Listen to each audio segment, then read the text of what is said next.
I calmly stripped off my clothes and waited for the police to break down the door. Completely naked, I raised my hands in surrender, then locked eyes with one particular man, the chief prosecutor who had once been my defense attorney, Nick. 10 years ago, 2 robbers broke into my home. They raped my wife right in front of me, then brutally murdered my daughter. After both men were arrested and brought to trial, something shocking happened. The skinny guy who didn't kill anyone got the death sentence, while the fat one who actually committed murder only got 3 years because of his connections. When the trial ended, I watched my own lawyer shake hands with the killer. That's when everything became crystal clear. 10 years later, on the day of the skinny guy's execution, the technician pressed the button. As the chemicals flowed into his veins, he writhed in agony, convulsing violently before finally dying in excruciating pain. Afterward, police discovered that the lethal injection had been replaced with poison. A message on the vial caught Nick's attention.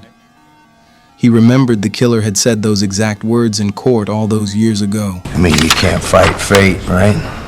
Police immediately rushed to his house while I called to tip him off that they were coming for him. He looked out the window and confirmed what I was telling him. Following my directions, he escaped to an abandoned factory where a police car was waiting. He quickly jumped in, grabbed the officer's gun, and forced him to drive away. The escape was a success. Once he was safe, I called him again. He thanked me profusely, but what he didn't realize was that the police officer sitting right in front of him was me. The moment he figured it out, he immediately pulled the trigger. But instead of firing, the gun sprouted sharp spikes that pierced his hand, leaving him completely paralyzed. I explained that the toxin would only immobilize him while keeping all his senses fully intact. He was about to discover what true hell really meant. I brought him to a warehouse and injected him with adrenaline to keep him completely conscious. Once everything was set up, I hung a mirror directly above him so he could watch his own death unfold. Now my revenge could finally begin.